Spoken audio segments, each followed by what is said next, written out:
네, 다시 한번 큰 박수 부탁드립니다. 야, 와, 저도 지켜보면서 깜짝 놀랐습니다. 색깔이 확 바뀔 때, 야, 정말 저도 깜짝 놀랐네요. 네, 2020년 온라인 한글날 학술대회 이렇게 화려한 퍼포먼스로 포문을 열어봤습니다. 네, 한글날을 기념해서 집현전 학자들과 세종대왕의 모습을 표현한 드로잉 퍼포먼스인데요. 예년과 다르게 코로나19 확산 방지와 정부의 사회적 거리두기 지침에 근거해서 이렇게 큰 스튜디오처럼 저희가 이렇게 자리를 마련해 봤습니다. 자, 인사드리겠습니다. 저는 2020년 한글날 학술대회 진행을 맡은 이세윤이라고 합니다. 네, 먼저 이렇게 비대면으로 여러분들 만나게 됐는데요. 먼저 비대면이지만 정말 대면하는 느낌으로 세세하게 오늘 학술대회를 진행해 보도록 하겠습니다. 자, 오늘 참여해주신 분들 제 얘기가 잘 들리시는지 한번 손을 들어볼까요? 안녕하세요. 아, 네, 안녕하세요. 네, 손을 흔들지 않으시는 분은 소리가 안 들리는 걸까요? 안녕하세요. 네, 네, 많은 분들이 이렇게 한꺼번에 손을 흔들어 주시니까 정말 대면하는 느낌으로 진행을 할 수가 있을 것 같습니다. 앞으로 온라인과 AI 이 로봇의 시대가 점점 더 발전하는 그런 시대가 올 텐데요. 코로나19가 좀 더 그 시기를 빨리 앞당긴 것 같습니다. 하지만 그런 시기가 다가올수록 우리 인간의 감정을 대변하는 그런 직업, 그리고 인간의 감정을 다루는 그런 일들이 좀 더 소중하고 가치 있는 일들이 되지 않을까 하는 생각을 가져봅니다.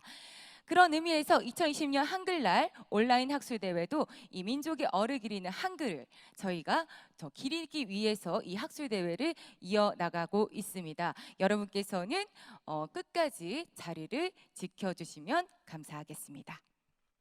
네, 그러면 국민 의례가 있겠는데요. 내빈 여러분들은 화면에 보이는 태극기를 향해서 격려를 해주시면 되겠습니다. 네, 준비되셨죠? 네. 자, 국기에 대하여 경례.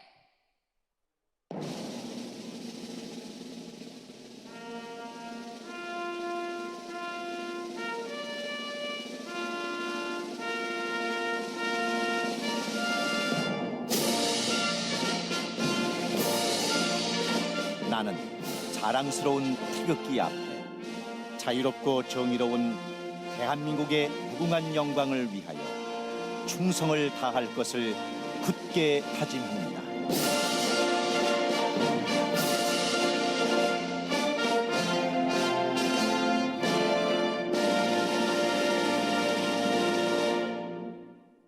바로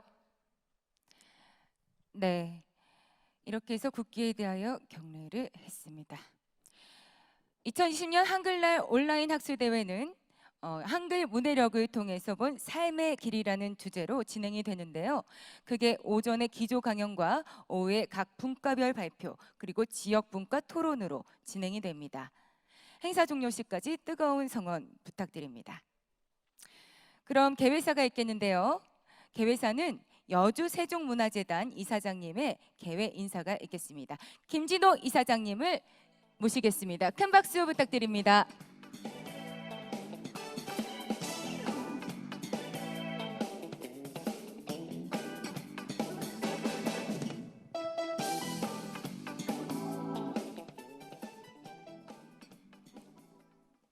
안녕하십니까. 오늘 하루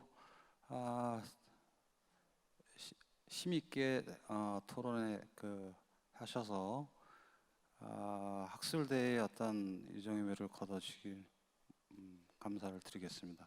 그러면 2020 온라인 학술대회 개회를 선언합니다.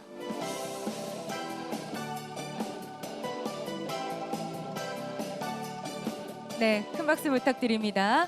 네, 이어서 2020년 한글날 학술대회 개회 축사가 있겠는데요. 축사는 이항진 여주시장님께서 해주시겠습니다. 안녕하십니까. 한글도시 여주시장 이항진입니다. 존경하고 사랑하는 여주시민 여러분, 학술대회에서 한글의 우수성을 학문적으로 입증해 주실 학자 여러분, 한글을 사랑하는 모든 분들과 함께 훈민정음 반포 제 이른 내도를 진심으로 축하드립니다. 아울러 여주시가 한글 도시로 발돋움할 수 있도록 소통의 문자 한글에 대해 다양한 이야기를 해주실 분들에게도 감사 인사를 올립니다. 노벨 문학상에 빛나는 작가 펄벅 여사는 이렇게 말씀하셨습니다. 세종대왕은 한국의 레오나르도 다빈치라고 말입니다. 우리나라에서 전쟁 고아들을 위해 헌신해 오신 펄벅 여사는 한글의 우수성을 직접 경험하셨기에 서양에서 가장 창의적인 인물을 우리나라 세종대왕에 비견하지 않았나 싶습니다. 전 세계에서 가장 쉽고 가장 훌륭한 문자인 한글을 창제하신 세종대왕은 백성을 위해 스스로 문자를 만드신 유일한 왕이십니다. 세계에 존재하는 언어가 7천여 개, 이 중 언어를 적은 문자는 300여 개, 지금까지 남아있는 문자는 28개라고 합니다. 그 문자 중에서 24자로 하늘과 땅과 사람을 표현하는 문자, 누구나 쉽게 낄 수 있는 문자, 소통과 평등의 문자는 우리 한글뿐이며, 그래서 우리는 자랑스러운 한글의 민족입니다. 우리 여주시는 하늘과 땅과 사람이 그리고 자연으로 아우르는 천지 만물의 철학이 담긴 문자, 한글을 애민정신으로 창제하신 세종대왕이 잠들어 계신 도시입니다. 세상을 담은 우리 한글, 세종대왕의 정신이 깃든 여주시가 한글 도시로 거듭나기 위한 이유이기도 합니다. 문재인 대통령께서는 언어는 인권이며 한글은 오늘날 민주주의 정신이다 라고 하셨습니다. 사람과 사람이 공동체를 이루고 행복이라는 비전을 향해 가기 위해서 소통은 필수적이며, 한글은 우리를 소통하게 하는 가장 귀중한 자산입니다. 더욱이 코로나 팬데믹 시대 비대면 사회로 가는 길목에서 한글이라는 문자가 주는 중요성은 더 크게 느껴집니다. 여러분도 잘 아시다시피 전문가들은 4차 산업혁명이 도래한 현대사회에서 학습하지 않고 교육받지 않은 사람은 생존의 위협을 받는 사회가 될 것이라고 합니다. 단순히 글을 읽고 쓰는 차원이 아니라 문자에 담긴 뜻과 사회적 의중을 이해해야 하는 사회가 된 것이죠. 그래서 이번 학술대회 주제도 한글의 민주주의와 현대사회에서 문해력을 어떻게 키워낼 것인가입니다. 한글 도시 여주시가 문해력의 중요성을 인식하고 앞서서 그 길을 닦아 나아갈 것입니다. 올해 한글날의 모토인 여주 한글로 나르샤에는 한글 도시 여주시의 미래 비전이 담겨 있습니다.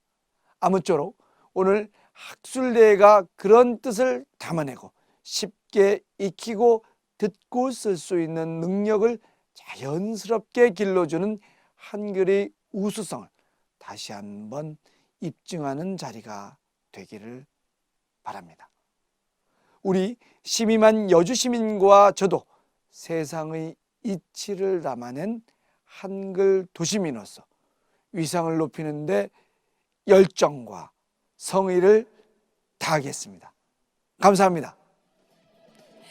네, 2020년 온라인 한글날 학술대회 한글 문해력을 통해서 본 삶의 길이라는 주제로 훈민정음 반포 574도를 기념하고 한글날을 맞아서 미디어 환경의 변화와 지식의 확장 등으로 넓어져가는 문해력에 대해서 다시 한번 조명하고 한글과 문해력을 바탕으로 민주주의에 이르기까지 어떻게 연결되는지 살펴보는 본격적인 학술대회를 시작하도록 하겠습니다.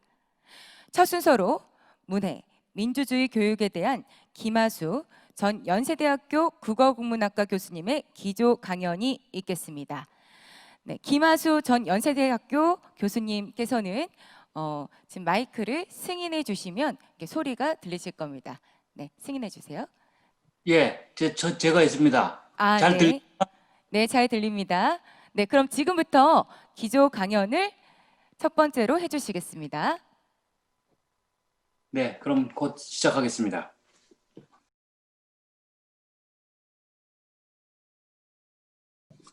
네, 오늘 제가 말씀드릴 것은 문해, 민주주의, 교육이라는 세 키워드를 중심으로 해서 말씀을 드리겠습니다. 특히 이제 언어와 사회라고 하는 그 시각에서 이 문제에 접근하도록 하겠습니다. 우선 기본적인 개념들을 중심으로 해서 좀 말씀을 드리도록 하겠습니다. 요즘 사용하는 문해라는 용어는 오래전에는 문맹태출한 말로 표현되었던 개념을 계승한 말이라고 할 수 있습니다. 그러나 그 개념의 폭은 대단히 역동적으로 확장되어 있어서 같은 계보의 전문 용어로 포함시키기에 어울리지 않는다고까지 할 정도입니다. 우리가 전통사회에서 서당에 다니며 글을 깨우친다든지 글을 배운다든지 하는 수준의 것을 문맹태출이라고 한다면 문해는 글을 깨우치는 것만이 아니라 광범위한 사회적 소통에 참여할 수 있는 능력을 가리키곤 합니다. 그러나 요즘의 비판적 사회교육론자들은 한 걸음 더 나아가 정태적으로 느껴지는 능력이 아니라 활동과 행동으로 규정하려 합니다. 이미 문맹태취 정도의 문제와는 그 크기와 무게를 달리하고 있는 것입니다. 좀 비슷하면서도 또 다른 개념으로 사회화라는 과정을 생각해 볼 수도 있습니다. 사회화는 사람이 자기가 속한 사회 집단의 행동 양식, 규범, 문화, 인습 등을 배워 적응해 나가는 과정을 뜻합니다. 사회화 과정을 단계별로 설명하면서 가정에서 이루어지는 1차 사회화, 학교에서 이루어지는 2차 사회화, 그리고 성인이 되어서 노동 현장에서 이루어지는 3차 사회화로 나눠보기도 합니다. 사실상의 사회화는 평생에 걸쳐서 된다고 하지만 우리가 그 과정의 세부 현상에 관심을 가지는 것은 보통 1차와 2차 사회화 과정을 중심으로 하고 있으나 사실 문해 개념을 가지고 제대로 된 사회화 과정을 논의하려면 또 더 나아가서 탈사회화와 재사회화까지 들여다보려면 3차 사회화 과정까지 논의하는 것이 정말 타당합니다. 일단 주어진 주제를 본격적으로 들여다보기 전에 논의 이전의 문제들 한두 가지 제안할 필요가 있다고 생각합니다. 문해 문제에 대한 논의는 최근에 들어와 많은 진전을 보여주고 있습니다. 그래서 어찌 보면 이 부분에서 이른바 새로운 인문학이 잉태하고 있지 않은가 하는 기대감과 두근거림을 느낄 수도 있다고 봅니다. 문해의 문제 그리고 문해를 둘러싸고 일고 있는 다양한 논의들은 이제 언어학이나 문학이나 교육학 또 심리학이나 사회학과 같은 단일한 연구 영역의 단일한 명제의 성격을 뛰어넘고 있습니다. 대단히 복합적이고도 다층적이며 그 논의의 배후는 분명 매우 정치적이고 전략적이기까지 합니다. 오늘 우리에게 주어진 주제의식 역시 그 요구되는 폭과 깊이를 무겁게 암시하고 있습니다. 오늘의 논의에서는 무엇보다도 먼저 전통적 언어학이 가지고 있는 오류 혹은 오류에 가까운 전제 하나를 비판하고 지나가야 할 것 같습니다. 그것은 언어와 문자의 관계입니다. 과거의 언어학적 오류는 언어와 문자의 관계를 지나치게 경직되게 해석해 왔다는 것이라고 생각합니다. 그러다 보니 전통 언어학에서는 언어와 글자를 연관시켜 보는 것을 금기시하는 일이 상식처럼 통했습니다. 언어와 글자는 서로 별개의 것인 만큼 글자를 보고 언어를 분석하거나 해석을 한다는 것은 오류라고 보는 것입니다. 그러다 보니 안타깝게도 언어와 문자가 가지는 유연한 연관성을 놓치는 일이 빈번하였습니다. 또 그러한 태도는 언어학자가 문해에 관한 언급을 하는 것을 꺼리게 되는 현상의 한 원인이 되기도 했다는 생각을 지울 수 없습니다. 언어와 글자가 서로 다른 실체임은 분명합니다. 그러나 그 둘은 매우 밀접한 관계에 있기도 합니다. 발생론적으로 언어와 문자는 별개의 뿌리를 가지고 있습니다. 언어는 사람이 낼 수 있는 자연음을 바탕으로 생겨났고, 문자는 사람의 주변부에 있는 만물이 상징화 내지는 상형화 과정을 밟으면서 자라났습니다. 문자마다 그 용도는 여러 가지 용도로 발전을 해왔습니다. 예를 들어서 이집트 문자는 왕권의 위세를 내세우는 용도였으며, 중국의 한자는 점치는 용도였으며, 메소포타미아 문자들은 영수증 발급용이었습니다. 그러던 각양각색의 문자들이 점점 인간의 삶으로 파고들면서 언어와 문자는 매우 가까운 관계로 다가서게 되었습니다. 문자는 이제 언어의 동반자만이 아니라 뭇 사람들의 반려자이기도 합니다. 사람들은 심심하면 또 장난을 치고 싶으면 낙서를 하고 글자를 가지고 장난을 놀기도 합니다. 글자의 모양을 화려하게 도안하여 마치 예술 작품처럼 꾸미고 다양한 글꼴을 사용하기도 합니다. 앞을 보지 못하는 장애인들을 위하여 점자라는 또 다른 용도의 문자도 만들어 문해 활동을 더욱더 온전하게 하려는 노력도 하고 있습니다. 더욱 중요한 것은 문자가 나타나 언어 생활에 가까워지면서 언어 자체의 변화를 일으켰다는 것입니다. 문자는 언어를 규격화, 표준화시키며 그리 자연스럽지는 않아 논리적인 구조를 형성해 나갑니다.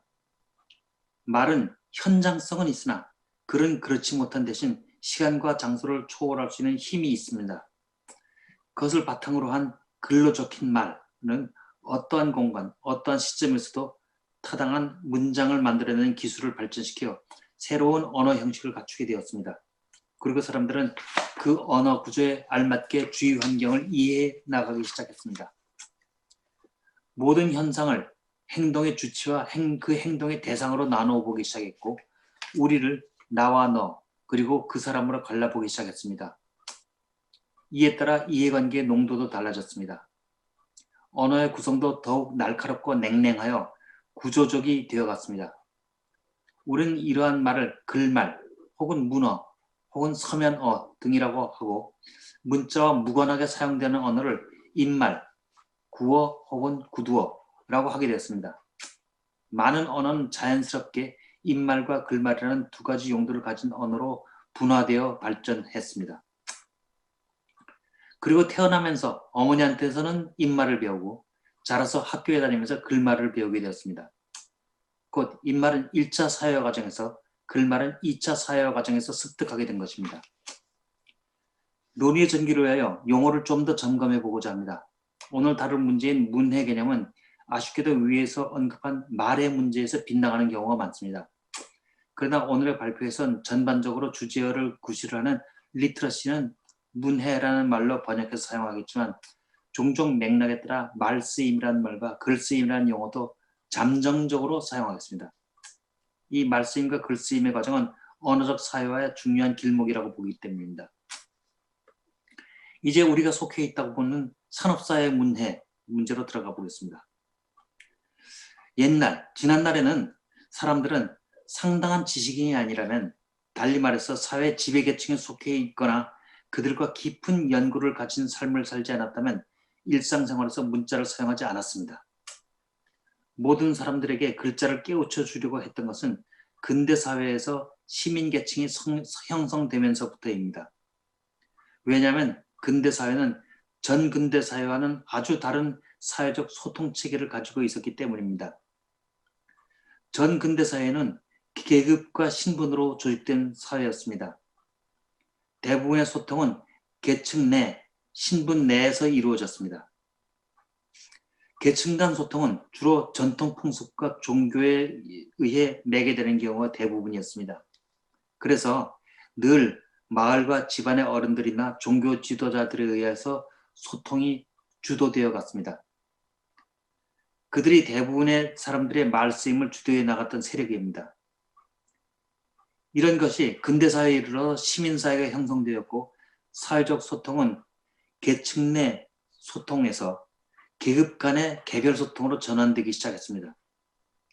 그 이전에 가족과 이웃의 의견이나 전해 내려오는 풍속에 의해 삶의 방향을 정했던 사람들은 이제는 자신의 고유한 삶을 대화와 만남을 기초로 하여 주체적으로 정하게 된 것입니다. 이러한 근대적 소통에 참여하기 위해서는 문해력은 필수적입니다. 앞을 못 보는 사람들이 혼자 외출하려면 점자를 잘 읽든지 아니면 지팡이를 짚고 나가든지 이것이 필수인 것과 마찬가지입니다. 초창기에 보통 교육 체제가 제대로 갖춰지기 이전에는 많은 자발적 독지가나 활동가들이 중심이 된 글 공부가 문해 활동의 중심을 이루었습니다. 이 시기의 낭만적인 문해 운동을 우리는 과거에 문명대출이라고 했고, 지금도 우리 사회 한 모퉁이에는 문해와 문명대출을 동의어로 알고 있는 사람들이 꽤 됩니다. 문명대출이라고 하면 글자 사용법을 익히는 비좁은 개념으로 알게 될 가능성이 높습니다. 그런데 문해라고 하는 것은 글자에 대한 지식만이 아니라 자유롭게 자기 결정권을 가지고 사회화되어가는 과정을 말합니다. 다시 말해서 사회적 글쓰임에 참여한 행동입니다. 그렇기 때문에 문명대출이라는 개념 자체도 시간이 지나가면서 점점 더 복잡해져 갔습니다. 오늘날의 문해는 맞춤법 정도만이 아니라 간단한 생본, 통계표, 신문과 잡지 등을 읽고 제대로 독해내는 것 등을 가리키고 있습니다. 범위가 무척 넓어져서 요즘 같은 정보통신 기술 시대에는 디지털 문해라는 개념까지도 이제 논의를 하게 됩니다. 안타깝게도 이와 같은 개념의 확장 가운데서도 문해의 의미를 글말에 한정해서 이해하려고 하는 경우가 대부분입니다. 그러나 사실 들여다보면 문해력은 글말의 경우에만 그칠 수 없습니다. 예를 들어서 오늘과 같은 이런 강연을 듣고 제대로 이해했는지, 정치인들의 유세를 듣고 무슨 노선을 말하는지 제대로 알아듣고 있는지, 방송에서 누군가를 인터뷰하는데 그 주제와 방향성을 제대로 추적하고 있는지, 종교 집회에 참석하여 설교나 설법을 제대로 이해하고 있는지, 아니면 자리만 차지하고 있는지, 아니 좀 가까운 예로 교실에 앉아있는 학생들이 교사의 말을 제대로 이해하고 있는지 등은 사실 모두가 불확실한 상태입니다. 말쓰임, 입말의 문해도 매우 중요합니다. 사람이 사회생활을 한다는 것은 말과 글을 도구 삼아 사회 속에 들어가 무언가를 쟁취해낸다는 것입니다. 한 사회를 오래 유지하고 지속 가능하게 만들기 위해선 가장 중요한 작업이라고 할 수 있습니다. 1차 사회화 과정에서 입말 문해가 글말 문해보다 더 중요합니다. 특히 1차 사회의 주도 집단은 학교나 교사가 아니라 부모나 보육교사들입니다. 근데 더 안타깝게도 이들은 아이들에게 글자를 빨리 가르치고 싶어하는 선행교육 유발자 기능을 하고 있습니다. 이 시기의 아이들에게는 글말 문해가 그리 급하지 않습니다. 이 시기에는 충분히 이야기할 수 있는 기회, 얼마든지 짓거리고 조잘되며 사회적 말쓰임에 충분히 참여할 수 있는 기회를 보장해 주는 것이 더 우선입니다. 더 나아가 유치원에 다니는 아이들의 말은 지나치게 어른들이 좋아하는 착한 말을 해야 한다는 강박관념이 무척 강한 것 같습니다. 착한 말이 아니라 자신의 말을 솔직하게, 그러면서도 상대방이 수용 가능하도록 말을 하는 연습이 필요합니다. 솔직한 말이라고 하는 것은 거짓이 아니란 말이 아니라 사회 공동체의 목 가운데 자신이 원하는 몫을 분명히 표현하는 것을 말합니다. 비판적으로 다시 말한다면 요즘 어린이들이 하는 착한 말은 입말의 문해 상태가 아니라 입말의 문맹 상태임을 보여주는 극명한 사례라고 할 것입니다. 어린이들한테 필요한 입말의 문제는 아마도 첫 번째 말걸기라야 하지 않을까 합니다. 특히 또래한테 말걸기보다는 어른들한테 말걸기가 훨씬 유용할 것입니다. 말걸기 가운데 가장 적극적인 것은 물어보기입니다. 타인에게 무언가를 물어본다는 것. 그래서 그로 하여금 무언가를 답변하게 만드는 것이 언어적 활동 가운데서 매우 적극적인 문제를 해결하는 사회적 행동이라고 말할 수 있습니다. 비교적 소극적인 입말 활동은 대답하기입니다. 아주 단순한 것으로는 고개를 끄덕이기만 해도 되는 경우도 있습니다. 대개 성인들은 아이들한테 그 정도의 입말 문해만 훈련시킵니다. 부모 혹은 어른이 뭐라고 하면 그저 끄덕이기만 하는 연습, 매우 퇴행적인 문해 활동이라고 하겠습니다. 1차 사회화에서 갈고 닦은 입말 문해는 학교에 들어가서 2차 사회에 접어들면서 글말을 익히기 시작합니다. 우선 글자를 깨우치면서 읽기 연습에 들어가고 곧 일기 쓰기류의 글쓰기 연습을 통해 글말 문해에 들어갑니다. 그 과정에서 쓰기라는 것이 말하는 것을 그대로 옮겨 적는 것이 아니라는 점을 서서히 깨닫게 됩니다. 일기도 만날 아침에 일어나서 세수하고 이 닦는 것을 쓰는 것이 글말이 아니라는 점을 깨닫게 되면 점점 추상적인 다른 세계 속으로 지적인 기행을 시작하게 됩니다. 이렇게 글말 문해는 청소년기를 마감할 때까지 지속하면서 글말을 통해서 사사롭고 감성적인 주변의 문제보다는 공적이고 다중과 연관된 문제를 논의하는 용도, 곧 나와 남 사이의 문제, 혹은 남과 또 다른 남 사이의 문제를 표현하는데 적합하다는 것을 깨닫게 됩니다. 그리고 자신이 사회화의 마지막 단계에 이르러 앞으로 무엇을 성취할 것인가에 대한 자의식을 무르익게 해주는 촉매제로서의 문해에 도달하게 됩니다. 그러나 이것만이 아니라 또 함께 깨닫는 것이 있습니다. 너희들은 아직 나서지 말라 라는 성인들의 끊임없는 신호와 압박입니다. 결국 이들이 이룩한 글말 문해는 사회적 외면화의 길을 걷지 못하고 대개는 소소한 아동문학적 감흥, 입말을 베껴서 표현에 불과한 편지나 일기 쓰기 혹은 메모 쪽지 등을 통하여 내면화되어 비사회적으로 소비되고 마는 경우가 참 많습니다. 이게 참 안타까운 일입니다. 보통 문해를 글자 깨우치기 정도로 이해하는 사람들은 글자 사용법, 곧 맞춤법을 알고 나면 문해가 완성된다고 보는 경우가 많습니다. 교육 정책가들이 말한 문해율을 사회 개발의 지수로 보려고 하는 시각은 이제 좀 극복해야 할 시기에 이르지 않았는가 합니다. 유난히 한글에 대한 자부심이 강한 한국에서는 주로 한자를 사용하는 중국은 문자 자체의 약점 때문에 문해 수준에 큰 문제가 있을 것으로 아는 경우가 많은데 이미 중국도 문해율은 매우 높은 단계에 도달해 있습니다. 문해는 글자가 얼마나 우수하냐에 달린 것이 아니라 교육제도의 정비와 교육 환경 개선이 더 밀접히 연관됩니다.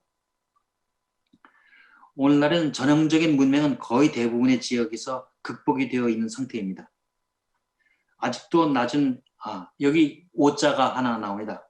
아직도 낮은 문맹률이라고 했는데 문맹률의 문해율입니다. 반대로 쳤습니다.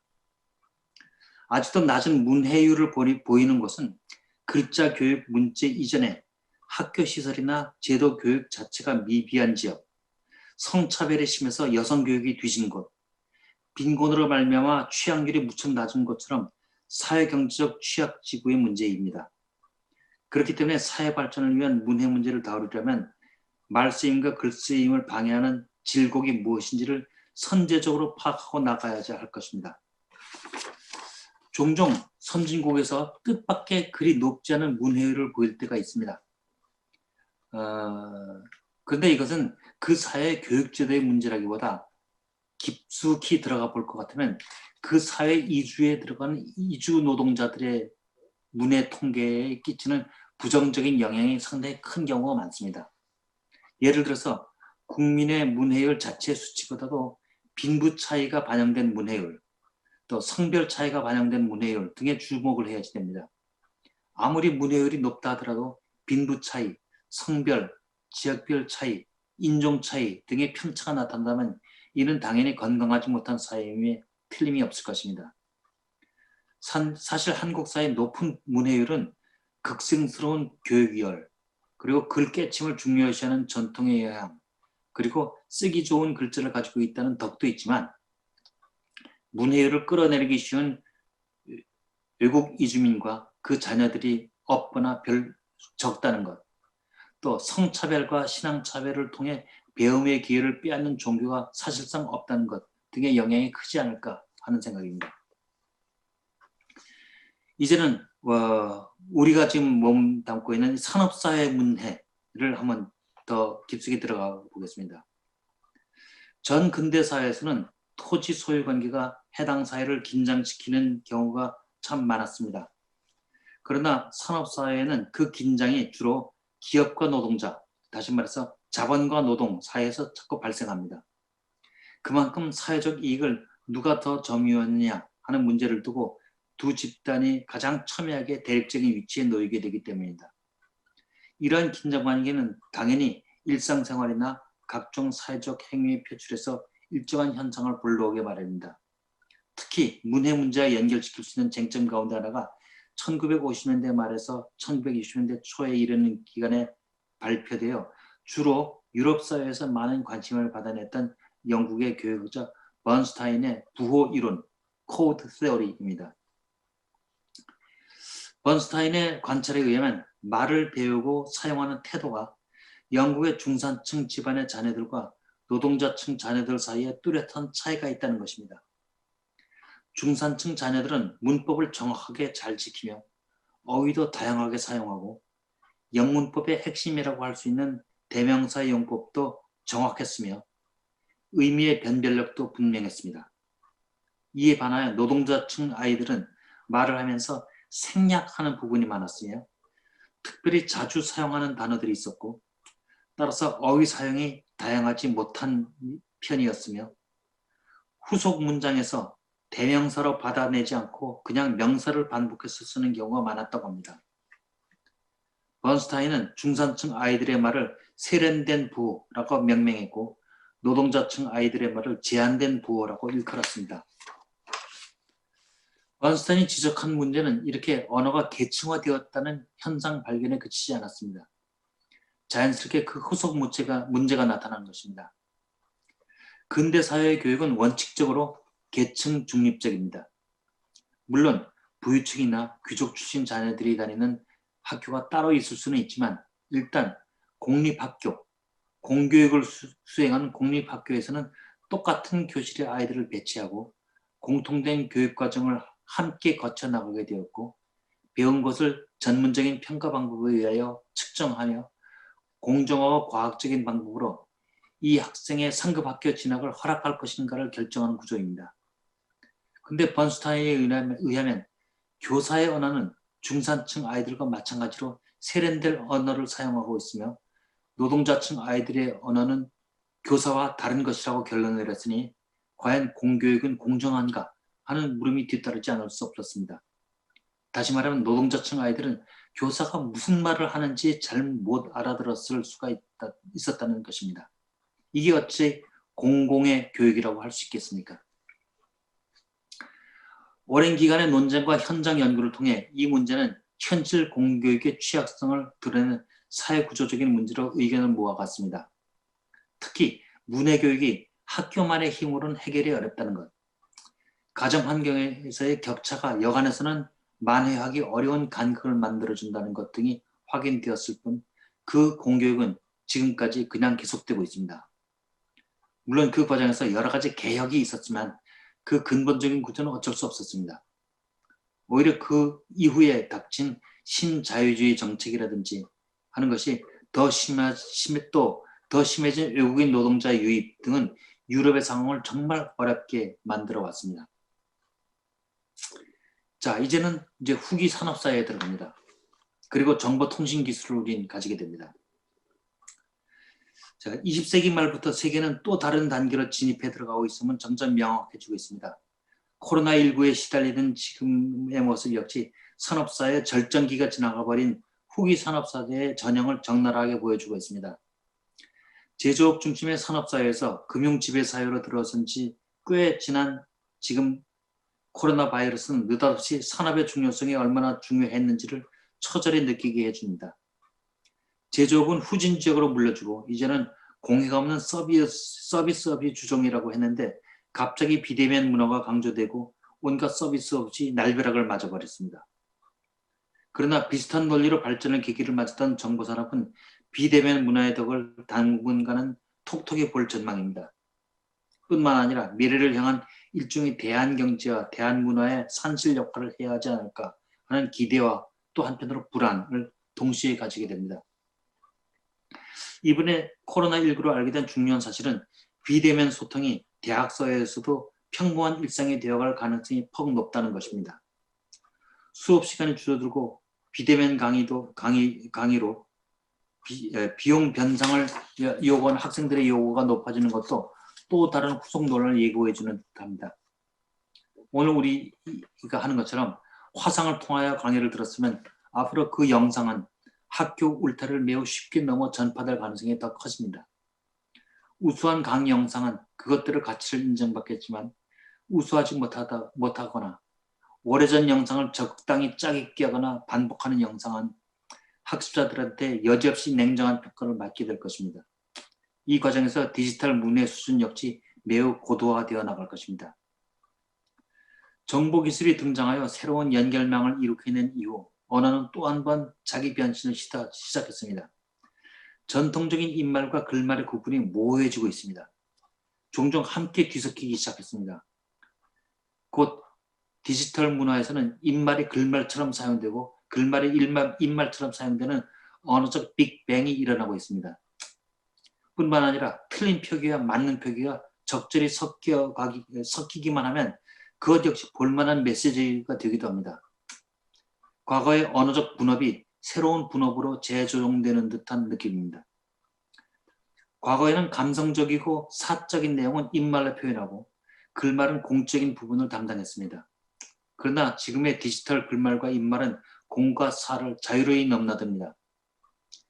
영화와 TV의 영상성을 뛰어넘는 디지털 및 모바일 영상은 화려한 자막 서비스로 문자가 인말을 더욱더 다양하고 풍성하게 보이게 하는 작용도 합니다. 이와 함께 디지털 문해도 시급히 달성해야 할 중요한 과제로 받아들여야 할 것 같습니다. 디지털로 공급되고 교류되는 정보량이 무척 많기도 하지만 여기는 성별이나 빈부의 차이보다도 세대 차이가 더 크게 작용하는 것 같습니다. 나이가 든 세대는 웬만큼 배운 사람이라 해도 컴퓨터나 스마트폰을 사용할 때 여러 번의 고비를 남겨야 합니다. 디지털 세계의 각종 이용 도구에 대한 문해 수준을 생각해 봅시다. 한글이 과학적이어서 쉬운 글자라고 자랑했는데 디지털 기기에는 문자의 과학성보다는 개인의 순발력과 직관이 더 중요합니다. 나이 든 세대는 순발력과 직관이 가장 무딘 집단입니다. 좀 대단히 민망한 표현이긴 합니다만 이제 노인 세대는 재교육 아니면 재사회화를 기꺼이 받아들여야 할 수밖에 없지 않을까 합니다. 아마 머지않아 인공지능이 보편화되면 지금 50대 후반에 다다른 이들은 또 한 번 디지털 아리를 겪어야 할 듯합니다. 인공지능을 어떻게 잘 이용하느냐 하는 것은 생활의 각종 편의뿐만 아니라 삶의 질, 생활 수준의 차이를 보여주는 디지털 계층의 정체성을 보여줄 것이기 때문입니다. 디지털 문해는 분명히 전자책과 오디오북의 발전을 북돋을 것입니다. 문해 개념이 더 확장된다면 영상의 의미 해석, 예술품의 상징성 해석, 무용의 해석 등과 관련된 영역은 디지털 문해와 더 다양한 합성이 이루어져서 하나의 종합적 문해 활동이 가능해지지 않을까 합니다. 그 미래의 문해는 언어적 사회화를 넘어서 기술혁명과 시장혁명을 동반한 변혁이 아닐까 하는 느낌을 받습니다. 그러나 그 디지털 문해는 아직도 형성 중이라고 할 수밖에 없습니다. 떡잎만 보고 그 열매를 가늠하자니 자칫하면 공상과학 소리 들을 것 같습니다. 자, 이제는 문해가 갖고 오는 어떤 해방의 문제를 하면서 이제 마감에 들어서도록 하겠습니다. 지금까지 논의한 대부분의 내용은 어린이 혹은 청소년들이 가정과 학교에서 밟아가는 문해 과정과 그 의미를 살피는 데 집중되었습니다. 이런 논의의 약점은 마치 문해는 어린이나 청소년들에 해당되는 문제인 것처럼 문제의 핵심을 흐리고 있습니다. 사회적 삶의 중심은 어디까지나 성인들입니다. 사실 그들이 사회적 결정을 내리고 행동의 목표를 정하며 사회의 평가를 내립니다. 좀 안 됐지만 청년들과 청소년들은 동원만 될 뿐 그러한 사회적 주체의 구실을 하는 데서는 아무래도 뒷전에 물려있기 쉽습니다. 그러나 그러한 사회 주체 세력인 30대 이상의 성인들은 스스로의 배움을 포기하고 있습니다. 대개의 경우 스스로 더 배울 수 있는 능력과 동력이 없다고 고백하다시피 하고 있습니다. 저는 개인적으로 여러 번 성인교육기관에 가서 그들을 위한 강연 비슷한 것을 해본 적이 있는데 성인들 교실에서는 아예 질문이 없습니다. 강사가 질문해도 빙긋이 웃기만 할 뿐 누군가가 나서지를 않습니다. 그저 자기 차례가 됐기 때문에 교육을 받거나 승진을 위해서 어쩔 수 없이 시간을 때운다는 태도들입니다. 성인들의 삶의 현장에는 이미 배움은 사그라든 청춘과 함께 체념해버리지 오래된 것 같습니다. 우리는 배움의 기회라고 하면 어린 시절, 청소년 시절만 떠올립니다. 성인의 시간은 새로운 것을 배운다는 것이 불가능하거나 비효율적인 것으로 알고 있습니다. 그런 점으로만 본다면 성인교육은 정말 무의미하고 불우한 젊은 시절을 보내 이런저런 배움의 기회를 놓친 노신사가 마지막 정열을 불태우는 무의미한 소모전이라고 봐야 하지 않을까요? 사실 성인의 교육이 중요한 것은 그들이 사회 내부의 중요한 결정권자이기 때문입니다. 현실을 가장 극적으로 변화시킬 수 있는 것은 사실 성인들입니다. 청소년들한테 야망을 가지라고 자극적으로 북돋기는 하지만 그들이 야망을 지니게 될 무렵에는 그들의 꿈도 끝난 다음입니다. 다시 사회를 들여다본다면 사회 현장에는 성인들에게 현실의 문제점을 직시하게 하고 그들에게 자신의 잘못된 발판 자체를 고치기를 권하는 것이 더 빠릅니다. 언제 젊은이들과 어린이들에게 훗날 크거든 이런저런 훌륭한 일을 하라고 현실성 있게 충고해서 그 열매를 보겠습니까? 다시 강조하지만 교육의 가성비는 성인교육에 더 풍부한 것입니다. 바로 이런 성인교육의 중요성을 꿰뚫어 본 사람이 바로 브라질의 파울로 프레이리입니다. 많은 사람들이 프레이리의 업적을 보면서 이건 브라질의 문제이지 한국을 포함한 보편적인 세계 문제는 아닌 것 같다는 생각을 할 것입니다. 그의 업적은 빈곤에서 벗어나지 못하는 제3세계의 문제이지 우리에겐 이미 지나간 날의 문제이다.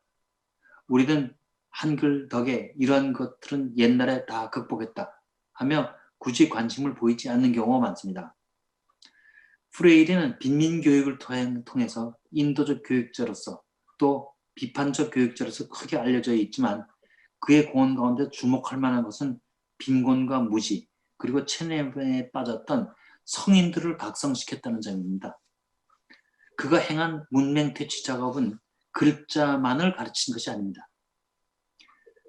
현실의 모순을 발견하고 이렇게 살아서는 안 되겠다라고 깨닫고 현실 문제에 뛰어들게 한 것이 그가 행한 의식화 교육이었고 바로 이것이 성인 문해교육의 핵심입니다. 그가 행한 문해교육은 우리식으로 말해서 각야거교 하는 식으로 배우는 게 아닙니다. 요 예문은 제가 유학 시절에 중남미 학생들한테 주워 들었던 것을 한번 반복해서 올려놓습니다. 어떤 텍스트를 쓰냐면 지주는 일을 하지 않는다. 농민은 날마다 일을 한다. 지주는 풍족하게 산다. 농민은 항상 가난하다.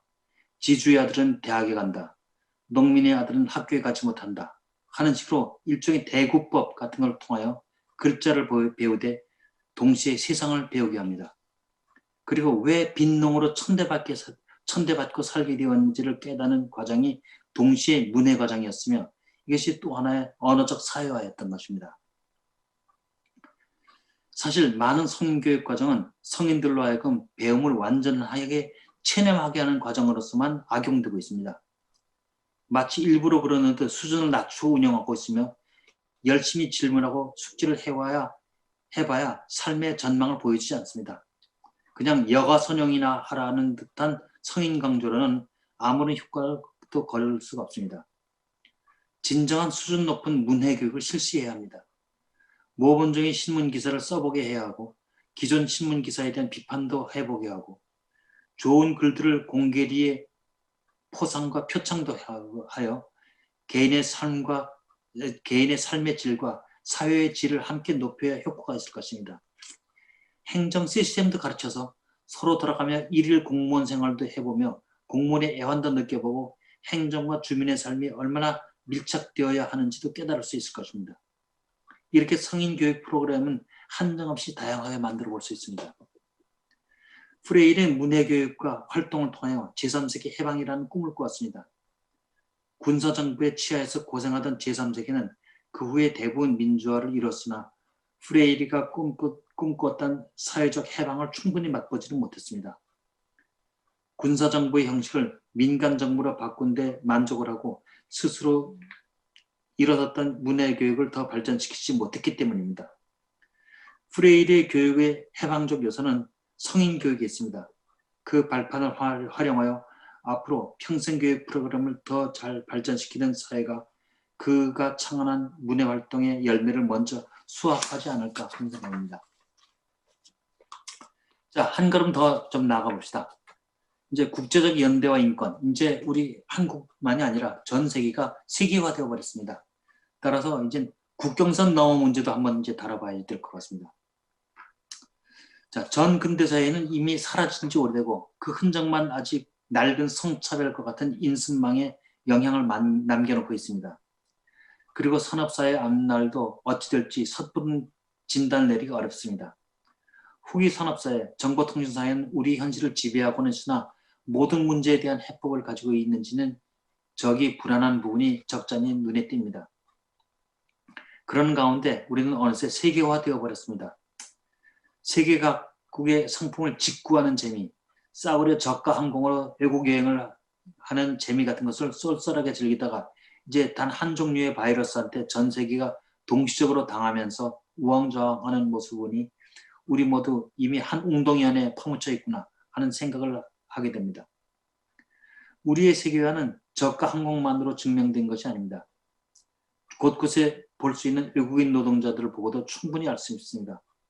곳곳에 고려인 거리, 중앙아시아인 거리, 중국인 시장들이 펼쳐져 있습니다.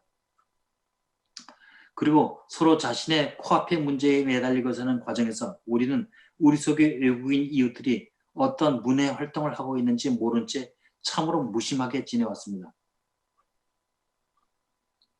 우리는 오래전부터 제일교포들이 자신의 이름을 한국식으로 부르는 것을 인정하지 않은 일본 사회에 대해서 분개하기도 했습니다. 이제는 일본 안에 있는 우리 교포보다도 더 많은 수의 외국인들이 우리 사회에 들어와 있습니다. 가정도 꾸렸고 아이들도 생겼습니다. 그들은 어떤 문해 활동을 해야 할까요? 아직 이렇다 할 응답이 없습니다. 우리 모두 한국어를 열심히 가르치면 될 거야 하고 낙관만 하고 있습니다. 과연 그럴까요? 재미교포들이 모두 영어를 잘 배워서 모범적인 미국인이 되어 있던가요? 이제는 국제적 연대를 위한 문해 활동을 해야 할 때가 아닙니까? 설사 외국에서 온 이웃들이 한국말을 아주 잘한다 해도 그들에게 자신의 모어를 배우고 갈고 닦아 쓰며 그 문화를 누릴 수 있는 권리를 우리가 보장해 주어야 하지 않을까요? 저희 동네도 가보면 공공도서관이 무척 잘 돼 있습니다. 그러나 오로지 한국어 도서만 있을 뿐 베트남어나 태국어 책은 못 찾겠습니다. 설사 그들이 한국 국적을 얻었다 하더라도 자신의 모어 문화를 차단당해서는 아니 되지 않겠습니까?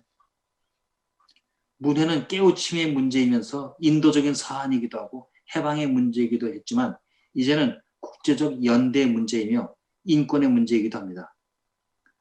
공공도서관에서 우리의 새 이웃이 자신의 언어로 된 책과 신문을 읽고 공영방송에서 한국의 대입제도의 복잡성이나 긴급재난지원금을 받을 수 있는 자세하고 예민한 부분들을 역시 고향말로 알려준다면 주택청약 방법들과 같은 실생활에 필요한 금쪽 같은 정보를 공급한다면 고도의 인도주의적 사회화가 가능할 것입니다. 또 이것이 미래의 새로운 문해운동입니다. 어렵게 사는 외국인들이 더부살이 좀 한다고 촌스러운 제국 흉내를 내지는 말았으면 좋겠습니다. 새 이웃들의 언어를 도닥이면서 함께 문화를 꽃피우고 문해를 즐기는 대안의 세계를 꿈꾸지 않고는 새로운 시대의 주인이 될 수는 없다고 생각합니다. 이 외에도 특수한 사례라고 할 수 있겠지만 장애인들의 문해 과정에 대해서도 많은 살핌이 필요합니다. 앞을 못 보거나 듣지도 못하는 언어 장애인도 있지만 발달 장애인의 문제는 어찌 되고 있는지 해당 전문 분야에서 거리가 먼 저로서는 더 이상 상세하게 언급할 내용이 없습니다. 앞으로 문해 문제에 관련된 행사나 연구 기획에는 그런 사안들도 꼭 포함됐으면 합니다. 한 가지 좀 원고에 없는 얘기 덧붙인다면 많은 사람들이 우리가 쓴 글을 갖다가 점자로 옮겨서 시각장애인들한테 가르치게 하고 경험을 하게 합니다. 그런데 맹인들에게, 그러니까 시각장애인들에게 비장애인들이 어떤 생각을 하고 있는지 하는 것을 글을 통해서 배우긴 하지만 우리가 그 장애인들이 무슨 생각을 하고 무엇을 꿈꾸고 있는지를 전혀 글을 통해서 읽거나 이야기를 듣는 바가 없습니다. 근본적으로 우리 비장애인과 장애인들 사이에 소통이 일어나려고 할 것 같으면 장애인 필자들을 자꾸 개발해야 될 것 같아요. 그 사람들이 전혀 다른 감각의 세계에서 살고 있는데 어떠한 생각을 하고 있으면서 무엇을 꿈꾸고 있는지 이런 것을 우리 비장애인들이 알아가는 과정도 역시 문해에서 상당히 중요한 길목이라고 생각합니다. 이제 마무리하도록 하겠습니다. 자, 문해의 의미를 협애하게 본다면 난 놓고 기억자만 알면 됩니다. 그러나 사람의 역사에서 누가 사회적으로 자신의 목소리를 내었는가, 무슨 말로 이웃들을 설득하고 설득시켰는가를 들여다볼 필요가 있습니다. 분명히 확인할 수 있는 것은 광범위한 대중이 스스로의 문제에 적극적으로 참여하고 담론을 표현하려고 한다는 것입니다. 그들의 행동의 목표를 정하고 수정하는 데 앞장서고 할 수 있는 사회적 역동성의 동력은 바로 문해 능력에서 나옵니다. 더구나 앞으로의 사회는 소수 엘리트가 대부분의 결정권을 가진 사회가 아닐 것입니다. 이제는 대중이 모든 것을 결정하고 싶어 할 겁니다. 만일 문해의 준비 없이 대중이 나선다면 오히려 그것이 역사적 실수를 일으킬 수도 있다는 생각이 듭니다. 그러나 제대로 준비된 문해 활동을 접해온 대중이 미래를 준비하고 있다면 우리는 좀 더 낙천적으로 살아도 좋지 않을까 하는 생각입니다.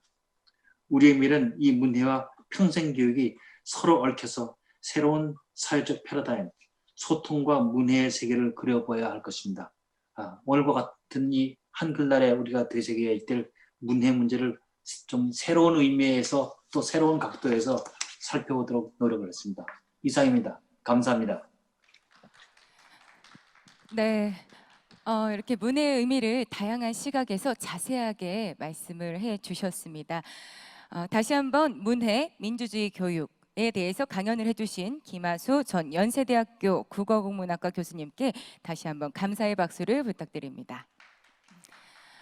네.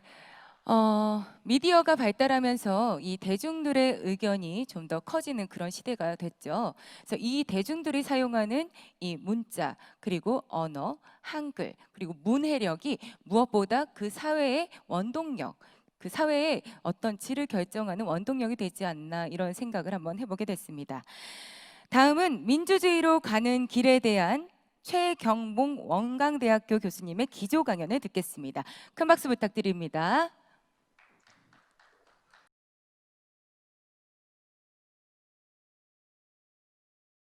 네, 마이크를 안녕하세요. 예. 원광대학교에 근무하는 최경봉이라고 합니다. 앞서서 김하수 교수님께서 언어적 사회화 과정과 관련지어서 문해교육의 의미에 대해서 짚어주시고 문해교육이 결국은 민주주의로 이르는 길에서 필요한 것임을 짚어주셨습니다. 저도 이제 이런 기조를 이어나가되 우리 역사의 관점에 초점을 두고 한글 창제에서 현재에 이르기까지 한글 문해력의 확장이 가진 의미가 무엇인가 이 문제에 대해서 짚어보도록 하겠습니다. 제가 그 발표문을 미리 작성을 했는데 그 발표문이 25쪽입니다. 그래서 그 부분을 같이 보시면서 같이 이야기를 진행했으면 좋겠습니다. 자, 그러면 이제 첫 번째로 제가 이제 이 글의 어떤 의미에 대해서 몇 가지 짚어보고 본격적인 논의를 시작하겠습니다. 이 글에서는 한글 창제 시기부터 현재까지 한글의 위상이 변화하는 맥락을 살펴보면서 시대에 따라 한글 사용의 의미와 목표가 어떻게 달라졌는지를 알아보고자 합니다. 그리고 이를 토대로 오늘날 한글 사용의 의미와 목표를 어떻게 설정해야 되는가 이 문제에 대해서 논의할 것입니다. 그래서 먼저 정근대 시기 민본주의의 실현수단으로 역할을 하던 한글과 근대 이후 민주주의의 실현수단으로 역할을 하는 한글의 차이에 대해서 알아볼 것입니다. 이는 어린 백성이 근대적 백성으로 근대적 백성이 근대적 시민으로 성장하는 과정에서 한글 사용의 의미와 목표가 어떻게 달라졌는지를 알아보는 일이기도 합니다. 이와 더불어서 그 민주주의를 견인할 수 있는 한글의 힘이 어디에서 비롯되었는지 그리고 한글의 힘을 키운다는 것의 의미가 무엇인지를 이야기해보고자 합니다. 이는 결국 민주주의를 실현하는 데에서 한글의 역할이 무엇이고 이를 위해 우리가 무엇을 해야 하는지를 논의하는 일일 겁니다. 그러면 이제 먼저 민본주의 실현과 한글 이 문제에 대해서 함께 짚어보도록 하겠습니다. 이 인용문이 있는데요. 그 첫 번째 인용문을 보면 세종대왕께서 한글을 창제한 후에 이런 이야기를 했습니다. 정찬선에게 하교하기를 내가 만일 언문으로 삼강행시를 번역하여 민간에 반포하면 어리석은 남녀가 모두 쉽게 깨달아서 충신효자 연려가 반드시 무리로 나올 것이다. 이런 말을 합니다. 이런 말의 의미는 뭐냐면 세종대왕께서 한글을 창제한 후에 가장 이 여러 가지 이제 사업을 벌였지만 그 중에서도 중요하게 생각했던 게 바로 백성의 교화라는 거였습니다. 그래서 세종은 백성이 국가의 근본임을 의식하면서 조선을 이상적인 성리학 국가로 만들기 위한 도구로 한글을 활용하고자 했던 거죠. 그래서 조선왕조는 그 후에 계속해서 한글을 교화 정책에 적극적으로 활용했습니다. 그래서 인용문 두 번째를 보면 경국대전의 내용입니다. 경국대전의 내용인데 경국대전에서는 한글을 공식 문자로 인정하지를 않았어요. 그리고 한글로 쓰여진 문서의 효력을 엄격하게 인정하지 않았습니다.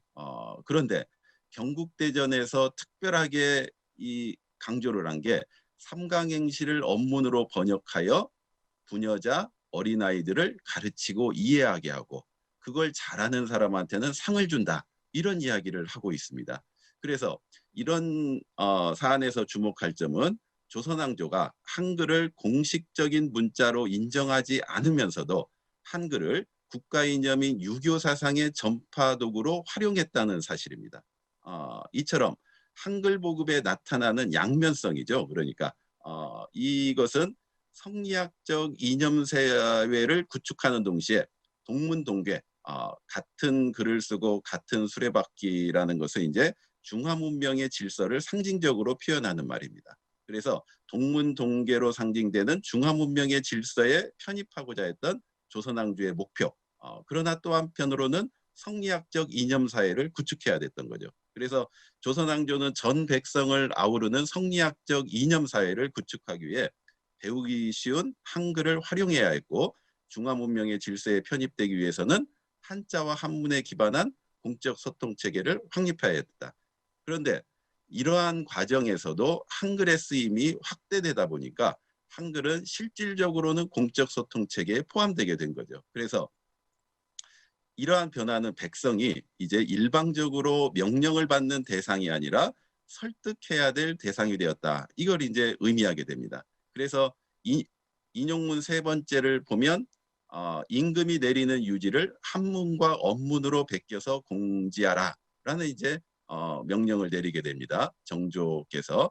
그런데 이걸 보면 한글이 이제 백성들의 소통 수단이자 조정과 백성의 상호 소통 수단으로 자리를 잡았다. 이걸 이제 볼 수 있고 이런 맥락에서 이제 백성의 교화도 처음에는 일방적으로 진행됐지만 점점 설득적 방식으로 전환된다. 이걸 이제 볼 수 있습니다. 특히 이제 임진왜란을 겪은 후에 조선 사회가 흔들리게 되는데 사회 질서를 바로잡기 위한 목적으로 편찬한 게 동국신속 삼강행실도였습니다. 그래서 삼강행실도라는 중국의 이 문헌을 우리나라 실정에 맞는 이런 걸로 이제 새롭게 간행하는 거죠. 그러니까 당시 교화 정책이라는 게 이렇게 정교하게 진행됐다는 것을 볼 수 있고 그 교화 정책이 한글을 중심으로 이루어졌다. 이런 것들을 이제 우리가 살펴볼 수 있습니다. 특히 이제 이러한 경향이 조선 후기 들어서 분명해지게 되는데 한글로 된 천주교 교리서가 전국적으로 유포되는 상황이 조선 후기에 벌어지게 되죠. 그래서 이에 대한 대응은 조선왕조에서 천주교를 엄격히 금지하고 탄압하는 정책만 편 것이 아니라 이에 대해서 천주교 교리를 논박하게 됩니다. 그래서 천주교 교리를 논박한 글을 척사윤음이라고 하는데 한문 원본에 한글 번역본을 덧붙였습니다. 그래서 이걸 전국적으로 배포했는데 조선왕조 통치정책의 핵심이 이런 걸 보면 교화에 있었고, 그 교화를 할 때 천주교 교리를 한글 유음으로 논박한 것은 한글을 활용한 교화 정책의 지향점이 결국은 백성을 설득하는 데 있었음을 볼 수 있습니다. 이런 점을 보면 조선왕조가 두 번의 큰 전란을 겪었죠. 그러면서 취약해진 상태에서도 19세기 후반까지 중세 질서를 견고하게 유지할 수 있었던 데에는 한글을 활용한 교화 정책이 중요한 역할을 했다. 이렇게 볼 수가 있을 것입니다. 그래서 지금까지 이런 이야기들을 통해 보면 민본주의를 실현하려 했던 세종의 의지가 한글 창제의 계기가 되었지만, 교화 정책과 결합했던 민본주의의 성격상 한글의 역할은 그런데 제한적일 수밖에 없었다는 거죠. 그래서 한글로 나타내는 지식의 영역이 교과서와 기초실용서의 범위를 벗어나지 않았어요. 그리고 18세기 후에 소설과 같은 상업적 출판물이 간행되어서 한글 사용의 저변이 확대되는 계기가 이루어졌지만, 그 당시에 유통됐던 소설의 내용, 한글 소설의 내용이라는 것도 대부분이 교화라는 이념적 틀을 벗어나지는 않았습니다. 그래서 이런 걸 보면 한글 출판물의 양적 확대가 이루어졌는데도 불구하고 왜 지식 정보의 생산과 유통 방식에 근본적인 변화가 일어나지 않았을까? 이런 문제는 결국은 한글의 확장이 교화의 확장에서 벗어나지 않았기 때문에 그런 거죠. 그래서 이제 다만 조선 후기의 한글 출판물이 양적으로 확대되면서 한글 문화의 저변이 넓어진 것은 근대적 개혁을 뒷받침하는 기반이 되었다는 점에서는 역사적 의미를 찾을 수가 있을 겁니다. 그래서 정근대 시대에는 결국 한글 사용이 많이 확장되었음에도 불구하고 사람들한테 민본주의라는 시대적 한계 속에서 한글 사용의 역할이 제한적일 수밖에 없었고, 그게 한글의 이 백성들의 권리의 확산이나 이런 걸로 바로 나가지 못한 것은 이런 시대적 한계가 있었다. 그러나 다만 이렇게 한글 사용의 저변이 확대됨으로써 우리가 근대적 개혁을 실시하는 데 있어서 중요한 기반이 될 수 있었다. 그걸 뒷받침하고 지원하는 기반이 될 수 있었다. 이렇게 이제 역사적 의미를 생각해 볼 수가 있을 겁니다. 그래서 이제 다음 장이 근대적 백성의 등장과 한글입니다. 근대적 백성이라는 말 자체가 근대화가 됐지만 사람들은 아직 백성의 단계를 벗어나지 못한 것을 표현하는 말이라고 볼 수 있습니다. 그래서 근대적 백성과 한글 이 관계가 이제 형성되게 된 게 1894년 이 근대적인 개혁 정책이 실시되면서부터 나타나게 됩니다. 그래서 이 인용문 4번을 보면 이 갑오개혁 후에 이 왕의 칙령 중에 공문서 서식으로서 제14조가 법률 칙령은 모두 국문을 기본으로 하고 한문으로 번역을 붙이거나 혹은 국한문을 혼용한다라는 이야기가 있습니다. 이것은 이 중세 질서가 해체되는 격동기에 조선왕조가 백성들에게 알려야 할 필요, 자기의 어떤 필요에 의해서 무엇을 알리는 게 아니라 여기에서 좀 더 나아가서 알려야 할 의무를 자각했다는 것을 보여줍니다. 그러니까 인용 4의 칙령은 결국은 백성의 문자인 언문을 한문을 대체하는 국문으로 격상시키는 그런 이제 의미가 있었다는 거죠. 이러한 칙령은 결국 한문을 공적 글쓰기에서 퇴출시키는 이런 성과를 거두게 됩니다. 이러한 조치가 그런데 곧바로 한글의 위상을 높이지는 못했다. 그래서 그 밑에 나오는 인용문을 보면 한글의 국문화에 대한 보수주의자들의 반발이 얼마나 강했는가, 이걸 이제 우리가 살펴볼 수 있을 겁니다. 5번째 인용문은 독립신문에 나와 있는 내용인데 학부 대신 신기선의 상소를 이야기하고 있습니다. 학부 대신이라면 오늘날로 말하면 교육부 장관 정도가 되겠죠. 이 부분에서 우리가 주목할 부분이 이제 끝부분인데, 국문을 쓰는 일은 사람을 변하여 짐승을 만드는 것이요 종사를 망하고 천국구를 폐하는 일이니 이런 때 벼슬하기가 어려우니 갈아주시기를 바란다. 이렇게 학부 대신 신기선이 이 사임을 요청하면서 이 조치에 대해서 강력하게 저항을 하게 됩니다. 이런 내용을 또 볼 수가 있고, 그 다음에 1908년에 나온 그림에도 불구하고 6번의 인용을 보면 제군 암만 해도 토벌하는 수밖에 없어. 우리에겐 국문도 아니 분배해주는 저 소위 교육자 암만 하여도 토벌하는 수밖에 없어. 이렇게 이야기를 하는 글이 실립니다. 이런 글은 교육을 받되 그 교육 현장에서 실질적으로 국문이 활발하게 유통되지를 못했다는 것을 알 수가 있습니다. 그래서 학교는 열렸지만 그 학교에서 과연 이런 그 현대 학문을 가르치느냐, 그렇지 못했다는 것을 보여주는 거죠. 그래서 국문을 쓰지 않고 기존의 한문 서적을 가르치는 것, 이런 방식으로 교육이 진행되는 것에 대한 문제 제기라고 볼 수가 있을 겁니다. 그래서 이런 것들을 보면 아까 이 앞서 봤던 공문식의 어떤 서식, 한글을 이 근본으로 하고 거기에 한문 번역을 붙이거나 국한문을 한다. 이런 이제 조치가 쉽게 자리 잡기는 어려웠다. 이런 것들을 볼 수 있습니다. 그리고 이제 결국 한글과 한문의 어떤 대립 관계 속에서 중립적인 타협점이 바로 국한문 글쓰기였습니다. 그래서 한글과 한문의 대립 속에서 국한문 글쓰기가 자리 잡게 됐고, 근대 초기는 결국 국한문과 국문의 이중적 문어 체계를 형성하고 있었다. 이렇게 이제 말할 수가 있습니다. 그래서 이런 이중적인 문어 체계 속에서 한글의 역할은 제한적일 수밖에 없었다. 왜냐하면 대부분의 간행물이 국한문으로 쓰였으며 국문만을 사용한 경우는 드물었다는 거예요.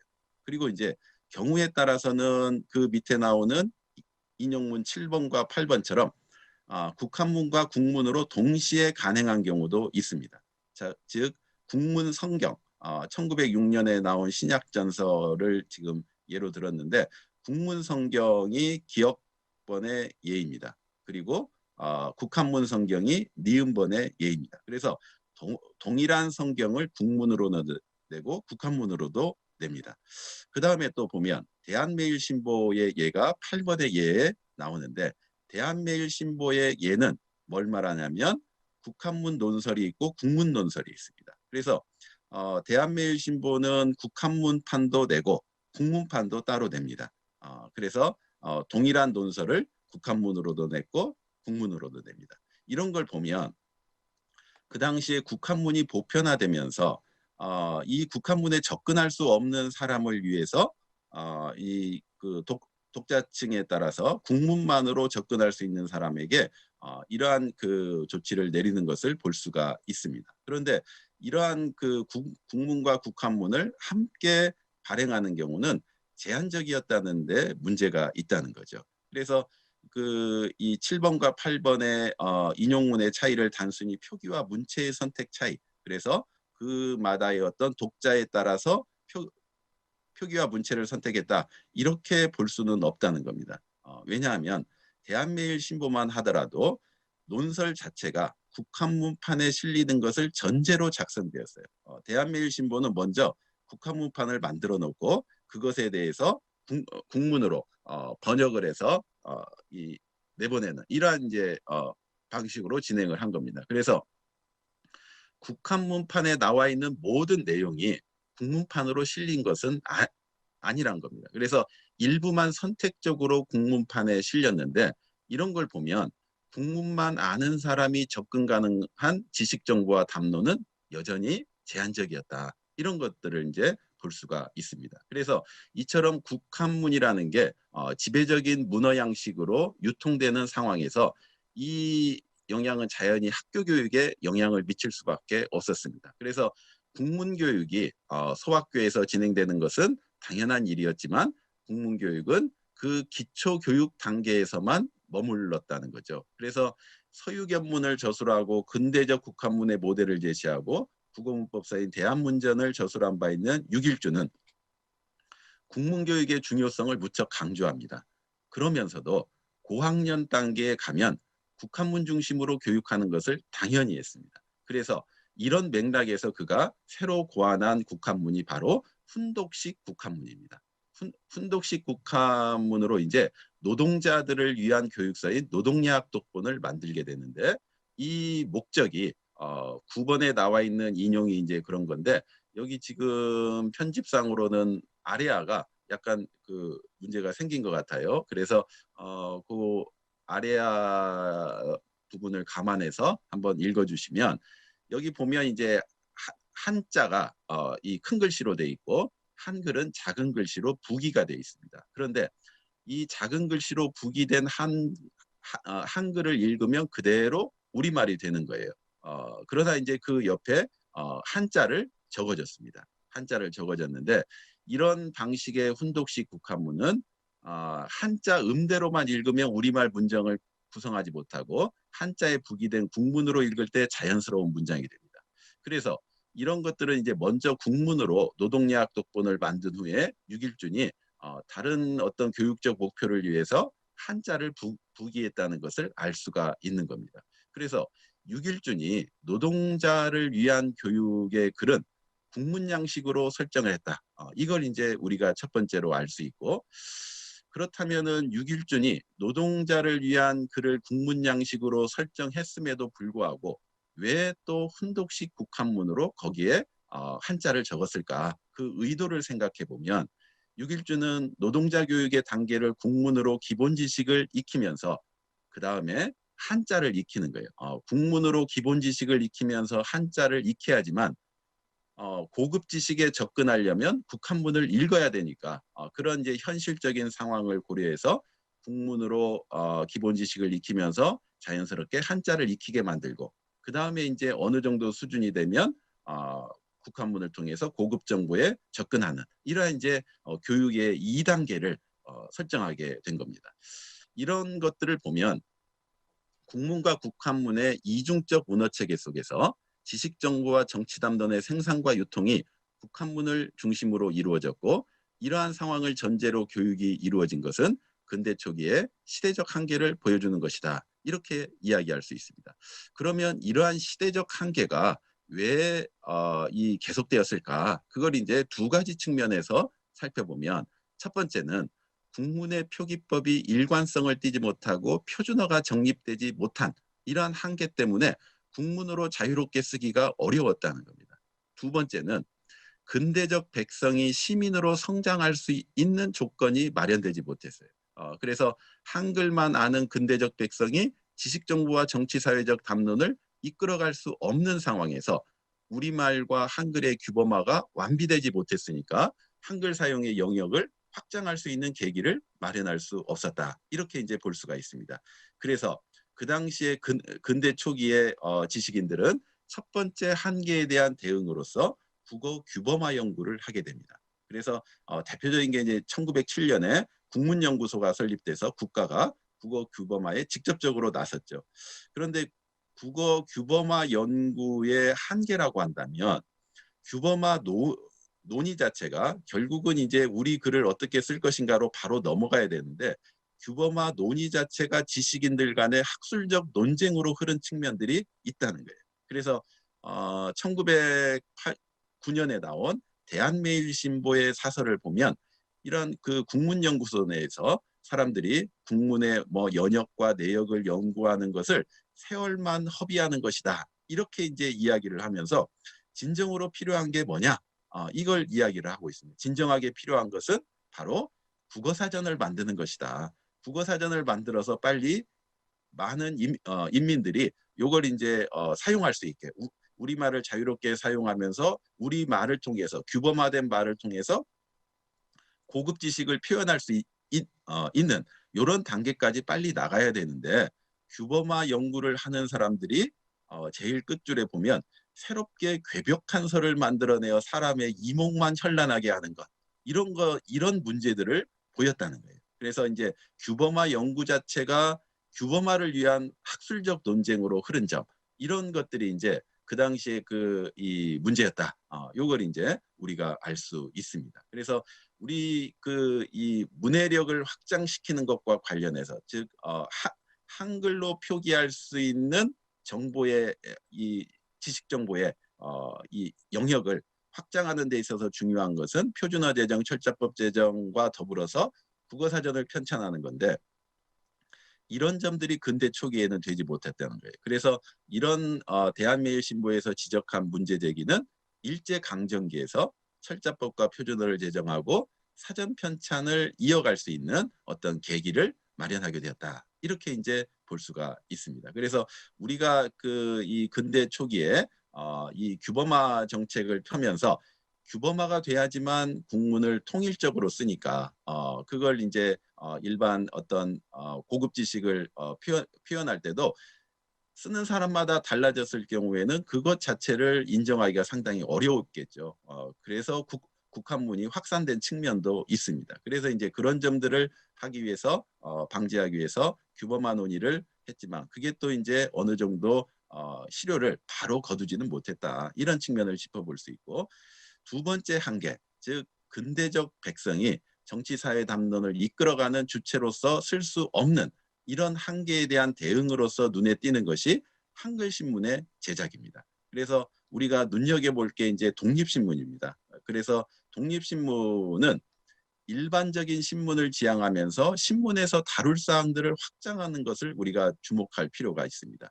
그래서 여기 그 33쪽에 나와 있는 12번째 그 인용을 보면 독립신문에서는 본국과 외국 사전을 자세히 기록하고 정부속과 민간 소문도 다 보고하고 정치상 일과 농사, 장사, 의술상 이런 일들을 다 신문지상에 기록할 것이다. 이렇게 이야기를 합니다. 그러니까 정보의 양이 이 확대되는 거죠. 그 정보, 이 신문에 표현하는 어떤 정보의 영역도 확장이 되는 거고 이 신문 편집의 이러한 원칙은 신문이 공론의 장으로 자리 잡을 수 있는 조건이 된 거예요. 그래서 이러한 원칙이 지켜졌으면 이 인용 13번을 보시면 독립신문 투고자의 유형이 나와 있습니다. 그래서 독립신문 투고자의 유형에 대해서 서순화 선생께서 이렇게 다 정리를 했는데 독립신문에 투고된 내용들을 보니까 가장 많이 투고한 사람이 누구냐? 계층을 보니까 뭐 개화지식인, 하급관리, 고급관리, 학도, 외국인, 국외, 뭐 선비, 종교의 다 보다 훨씬 많은 게 바로 백성이었다. 이 부분은 백성의 투고가 가장 많았다는 것은 이미 독립신문이 그만큼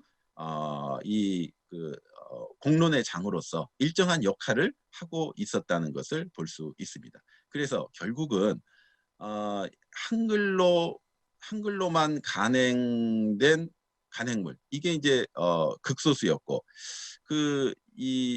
그런 점이 독립신문 하나만 가지고 이런 것들을 다 이 공론의 장을 확장시킬 수는 없었다는 거예요. 그러니까 독립신문 이외에도 몇 가지 신문들이 나왔지만 독립신문만큼 이 정보 영역을 아주 넓힌 이런 경우는 좀 드물었기 때문에 독립신문 자체 영향력이 확대되는 게 바로 한글의 영향력이 확대되는 것과 이제 연관이 될 텐데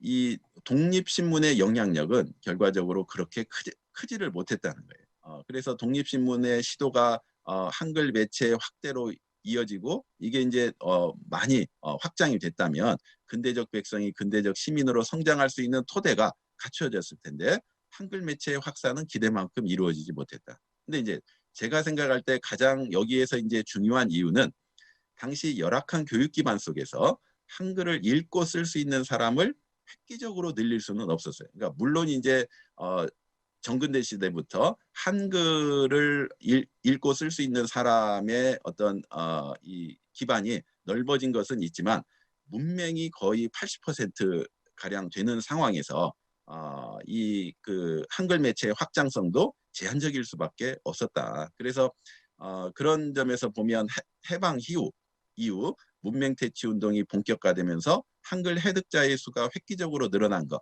이게 바로 이제 근대적 백성이 근대적 시민으로 성장할 수 있는 토대가 된 것이다. 이렇게 이제 정리해 볼 수가 있을 것 같습니다. 그래서 4장에서 이제 제가 민주주의의 실현과 한글 이 문제에 대해서 다루고 있는데 이 부분에서 이제 첫 번째로 14번의 인용을 보면 한글 전용에 관한 법률 1948년에 나온 거죠. 여기 보면 대한민국의 공용 문서는 한글로 쓴다. 다만 얼마 동안 필요한 때는 한자를 병용할 수 있다. 이런 법률을 공포를 합니다. 그래서 한글 전용에 관한 법률이 제정된 것의 의미는 뭐냐? 아까 그 가보개혁 후에 한글을 기본으로 하되 국문을 기본으로 하되 한문 번역본을 덧붙이거나 국한문을 한다는 것과 진일보한 측면은 공용문서는 한글로만 쓴다는 거예요. 그리고 필요하면은 한자를 병용한다. 그러니까 한글이 다 쓰인다는 것을 의미를 하는 겁니다. 그래서 지식 정보와 정치 담론을 한글로 표기할 수 있는 길을 닦는다는 점에서 모든 지식 정보와 정치 담론을 한글로 표기할 수 있는 길을 닦는다는 점이 이 14번 한글 전용에 관한 법률의 역사적인 의미다. 이건 이제 결국 한글만 아는 사람들이 모든 공적 정보에 접근할 수 있는 권리를 주장할 수 있는 법률적 근거가 되기 때문에 그렇습니다. 그리고 이제 교육제 이 학교 교육이 급격하게 확대되고 문맹 퇴치 운동이 해방이 되자마자 강력하게 전개되니까 한글을 아는 사람의 수가 획기적으로 늘어났어요. 획기적으로 늘어나니까 한글 교육은 국가 구성원으로서 자신의 정치 사회적 의사를 자유롭게 표출하는 사람이 증가하는 계기가 되었고 이 점이 이제 한글로 나타내는 지식 정보를 늘리는 그러한 계기가 되기도 했을 겁니다. 그렇지만 이 15번째 인용을 보면은 국문의 보급 사항을 문교부에서 조사한 겁니다. 그걸 보면 1945년 78%의 문맹자 비율에서 58년에는 4.1%로 줄어들게 됩니다. 이건 이제 급격하게 문맹 퇴치가 이루어졌다는 건데 이건 이제 한글이 배우기 쉽다는 것도 있고 또 한편으로는 교육이 그만큼 강력하게 진행되었다는 것을 볼 수가 있습니다. 그래서 이러한 그 한글의 어떤 기반, 한글을 읽을 수 있는 사람의 기반이 확대되니까 그 다음에 이제 1958년에 한글 전용의 실천 요강 이걸 이제 발표를 하면서 정부에서 한글을 어떻게 써야 된다는 아주 구체적인 사항들을 나타나게 됩니다. 그렇지만은 이러한 법률적 뒷받침이 한글로 나타내는 지식 정보를 획기적으로 증가시키는 결과로 이어졌느냐? 그렇지는 못했다는 거예요. 그래서 어느 정도 한계가 있었는데 그 한계를 저는 출판물이 획기적으로 늘어날 수 없었던 이런 이제 한계 속에서 있었다는 거예요. 그래서 출판물의 증가와 정치 사회적 의사를 표출하려는 욕망이 상호작용해야지만 한글은 민주주의 실현을 위한 문자로서 그 역할을 분명히 할 수 있는데 1950년에서 60년 사이의 상황은 그러지를 못했다는 겁니다. 그래서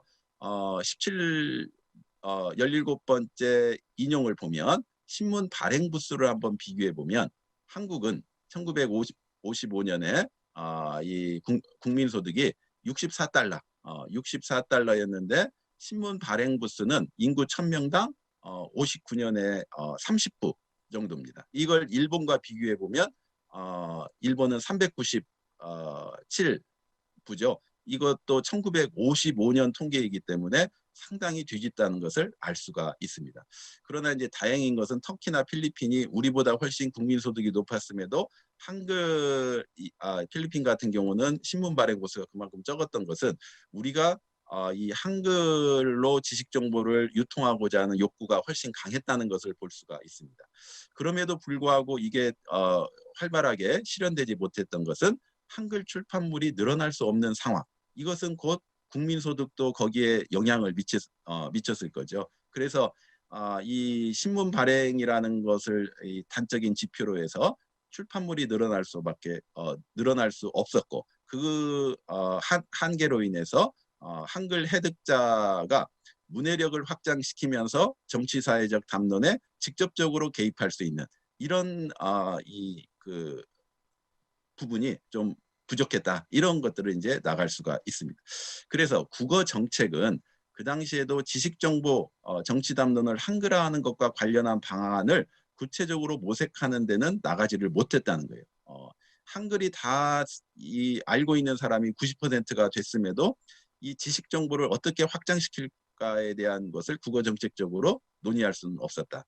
그래서 계속 국어 정책에서는 철자법 논쟁의 단계로 머무르게 되는 이런 이제 문제가 있습니다. 그리고 권위주의적인 정권, 즉 이승만 정권에서 1954년에 한글 간소화 이 방침을 하면서 그동안에 우리가 썼던 형태주의 표기법을 없애고 음소주의 표기법으로 바꾸는 이러한 또 이 표기법을 정권 차원에서 제기를 하게 됩니다.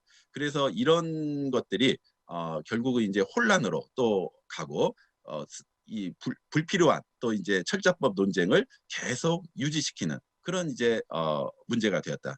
그리고 철자법 문제와 함께 또 하나가 한글 전용과 한자 원용을 둘러싼 논쟁이 필요 이상으로 격화되었다라는 것을 볼 수 있는데, 그것은 이미 국어 정화 운동과 관련돼서 어문 민족주의가 담론을 이끌어가면서 사실은 민주주의적인 관점에서 문자 문제를 볼 수 있는 이 계기를 차단시켜버린 그런 측면들이 있습니다. 그래서 19번째 인용에서 이제 김기림의 이야기는 조선어학회와 그리고 최연배 문교부 편수국장이 주도한 한자 폐지와 국어정화 운동이 얼마나 독단적으로 진행되었는가, 이 문제를 이제 보여주는 겁니다.